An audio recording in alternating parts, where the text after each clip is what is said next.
હુમલાની ઘટના સામે આવી છે। પ્રતિબંધિત ચાઇનીઝ દોરી અંગે મળેલ બાતમીના આધારે આ પોલીસ કર્મી તપાસમાં ગયા હતા। એ દરમિયાન આરોપીઓ અંગે માહિતી મેળવી રહ્યા હતા। એ સમયે જ અચાનક આવેલ કેટલીક મહિલાઓએ દાદાગીરીના બહાને પોલીસ કર્મચારી સામે ઝપાઝપી અને માર માર્યો હતો। હુમલામાં પોલીસ કર્મચારી સહદેવસિંહને હાથના ભાગે ઈજા પહોંચી હતી। પોલીસકર્મી પર હુમલાની સમગ્ર ઘટનાનો વિડીયો પણ સામે આવ્યો છે। આથી મામલાને ગંભીરતાથી લઈને પોલીસે સમગ્ર વિસ્તારમાં તપાસ કરી આરોપીઓને ઝડપી પાડવા માટે કાર્યવાહી હાથ ધરી છે। ભરત જોડાયા છે વધુ માહિતી આપવા માટે। ભરત, શું છે સમગ્ર ઘટના? બિલકુલ લુબના, આપણે જણાવી દઈએ કે વલસાડ જિલ્લાની અંદર ચાઇનીઝ દોરી અને ચાઇનીઝ તુક્કલ પર સંપૂર્ણ પ્રતિબંધ છે અને સાથે જ આ જે આદેશ છે એનો અમલવારી કરવા માટે પોલીસ દ્વારા કડક કાર્યવાહી કરવામાં આવી રહી છે। આ દરમિયાન વલસાડ સિટી પોલીસના એક પોલીસકર્મીને મળેલી બાતમીના આધારે આ પોલીસકર્મી વલસાડના મોગરાવાડી વિસ્તારમાં છે તપાસમાં ગયા હતા। આ દરમિયાન ત્યાં આગળ કેટલીક મહિલાઓ એકઠી થઈ હતી અને પોલીસકર્મી પર દાદાગીરીનો આક્ષેપ કરી અને તેની સાથે ઝપાઝપી કરી હતી ને તેને માર મારી તેના પર હુમલો કરવાનો પ્રયાસ કર્યો હતો। આ ઘટનામાં પોલીસકર્મી સહદેવસિંહને ઈજા થતા તેને સારવાર માટે સિવિલ હોસ્પિટલ ખસેડવામાં આવ્યા હતા અને આ સમગ્ર જે પોલીસકર્મી સાથે કરેલી દાદાગીરી અને મારામારીના વિડીયો સોશિયલ મીડિયામાં વાયરલ થઈ રહ્યો છે। આથી વલસાડ સિટી પોલીસે હવે આ વિડીયોના આધારે આસપાસના વિસ્તારના લોકોની પૂછપરછ કરી અને જે મહિલાઓએ આ પોલીસકર્મી સાથે આ વર્તન કર્યું તેમને ઝડપવા માટેના પ્રયાસો હાથ ધર્યા છે।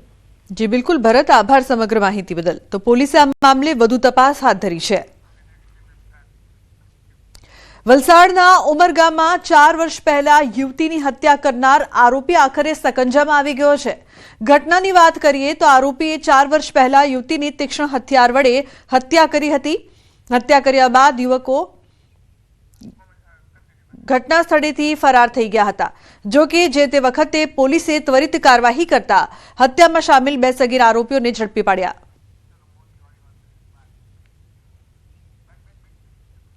તો પીએમ મોદી જે પ્રકારથી આજે અમદાવાદની મુલાકાતે છે અને જે બેઠક છે મહત્વપૂર્ણ બેઠક તે પણ કરવામાં આવી છે। જર્મન ચાન્સેલર પણ આજે તેમની સાથે છે। તેમણે રિવરફ્રન્ટની મુલાકાત લીધી હતી। પતંગ મહોત્સવમાં તેઓ ગયા હતા। સાથે જ ગાંધી આશ્રમની પણ મુલાકાત લીધી હતી અને હાલ ગાંધીનગરમાં મહાત્મા મંદિરમાં દ્વિપક્ષીય બેઠક થઈ રહી છે। જર્મન ચાન્સેલર ફ્રેડરિક મર્ઝ સાથેની આ ખૂબ જ મહત્વપૂર્ણ બેઠક ગાંધીનગરમાં મહાત્મા મંદિરમાં દ્વિપક્ષીય બેઠક જર્મન ચાન્સેલર ફ્રેડરિક મર્ઝ સાથે આ બેઠક થઈ રહી છે।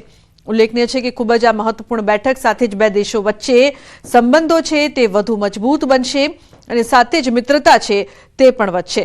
તો જર્મન ચાન્સેલર ફ્રેડરિક મર્ઝ સાથે આ બેઠક છે તે ગાંધીનગરમાં મળી રહી છે, જેના દ્રશ્યો અત્યારે આપ ટીવી સ્ક્રીન પર જોઈ રહ્યા છો। તો જર્મન ચાન્સેલર આજે અમદાવાદની મુલાકાતે છે। ગાંધીનગરમાં મહાત્મા મંદિરમાં દ્વિપક્ષીય બેઠક થઈ રહી છે, જેના દ્રશ્યો અત્યારે આપ ટીવી સ્ક્રીન પર જોઈ રહ્યા છો। પીએમ મોદીનો ગુજરાતનો પ્રવાસ અને જર્મન ચાન્સેલર પણ ફ્રેડરિક મર્ઝ આજે અમદાવાદની મુલાકાતે છે। અમદાવાદના અતિથિ તેઓ બન્યા છે।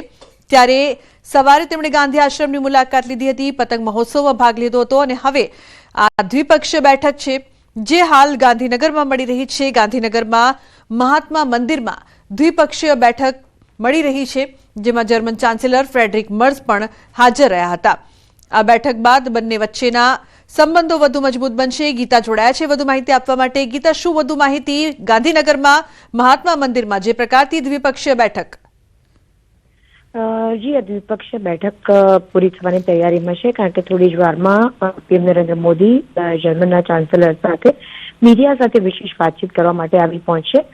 જે પ્રકારના આંતરરાષ્ટ્રીય સમીકરણોની જો વાત કરીએ તો સ્વાભાવિકપણે જે અમેરિકાએ લાદેલા વધુ ટેરિફને લઈને જે સમગ્ર વિશ્વમાં બબાલ મચી છે, તે રીતે આ સમગ્ર દ્વિપક્ષીય મંત્રણાને બિઝનેસની રીતે ચોક્કસ જઈ શકાય। યુરોપિયન યુનિયન જે કન્ટ્રીઝ છે ઇન્ક્લુડેડ જર્મન, તેની સાથે ભારતના જે ફાઇનાન્શિયલ રિલેશન્સ છે, ટ્રેડિંગ રિલેશન્સ છે, તેની મુદ્દે વાતચીત થઈ હોવાની સંભાવના છે। જોકે થોડી જ વારમાં તેઓ દ્વારા બ્રીફિંગ કરવામાં આવશે મીડિયાને, એટલે વધુ માહિતી ઓફિશિયલી પ્રાપ્ત થશે। જી બિલકુલ ગીતા, જે પ્રકારથી જર્મન ચાન્સેલર ફ્રેડરિક મર્ઝ સાથેની આ બેઠક, આ મુલાકાત ખૂબ જ મહત્વપૂર્ણ છે।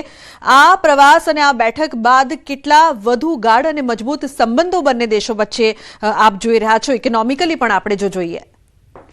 સ્વાભાવિકપણે ઇકોનોમિકલ ફાયદાની જ અહીંયા વાત છે કે સ્વાભાવિકપણે અમેરિકા જે કન્ટ્રી છે તે વિશ્વનો એક રીતે જોઈએ તો રાજા બનાય છે આર્થિક રીતે, અને જ્યારે એના તરફથી સમગ્ર લગભગ તમામ દેશો સાથે વધુ ટેરિફ લાદવાની જે વાત છે, ભારત સાથે પણ એ પ્રકારની વાતચીત છે, ત્યારે ભારતે અન્ય દેશો સાથે સંબંધ એવા મજબૂત કરવા પડે ટ્રેડિંગને લઈને, જેથી ભારતનું અર્થતંત્ર ભાંગી ન પડે અને એક દેશ લઈને બીજો દેશ, અને સ્વાભાવિકપણે જે એમાં જે યુનિયન ટેરિટરી માફ કરજો એમાં જે યુરોપિયન ટેરિટરીના જે કન્ટ્રીઝ છે ઇન્ક્લુડેડ જર્મન, તેઓ સાથેના સંબંધો વધુ ફળદાયી બનશે, વધુ ફળદ્રુપ બનશે ટ્રેડિંગને લઈને, અને એના માટે જ આ તેઓને આમંત્રણ આપવામાં આવ્યું છે. આજે સવારે તેઓએ સાબરમતી આશ્રમની મુલાકાત લીધી, કાઇટ ફેસ્ટિવલનો પણ આનંદ માણ્યો, અને હાલ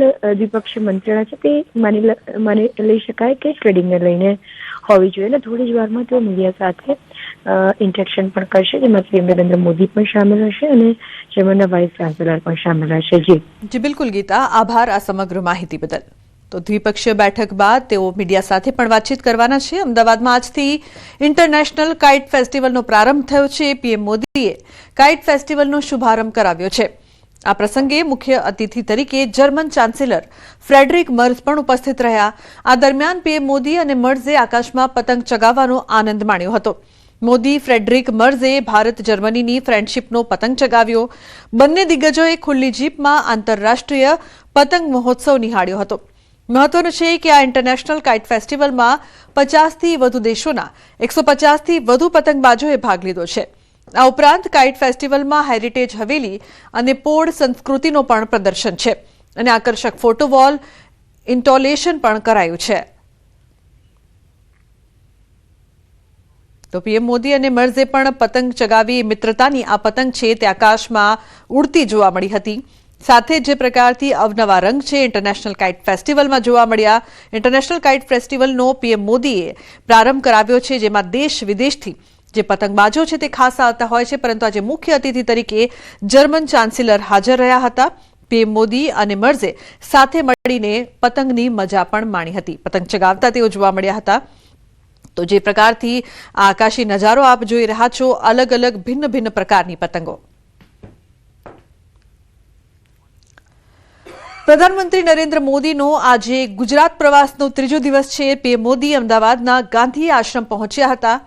અહીં રાજ્યના મુખ્યમંત્રી ભૂપેન્દ્ર પટેલ પણ ઉપસ્થિત રહ્યા. પીએમ મોદી સાથે આજે જર્મન ચાન્સેલર ફ્રેડરિક મર્ઝ પણ ગાંધી આશ્રમ પહોંચ્યા. પીએમ મોદીએ મુખ્યમંત્રી ભૂપેન્દ્ર પટેલની ઉપસ્થિતિમાં ગાંધી આશ્રમના રીડેવલપમેન્ટની પ્રવૃત્તિઓની સમીક્ષા કરી. અહીં ગાંધી આશ્રમના રીડેવલપમેન્ટ અંગે કરશે બેઠક. આ ગાંધી આશ્રમની મુલાકાતમાં જર્મન ચાન્સેલર ફ્રેડરિક મર્ઝ પણ જોડાયા છે.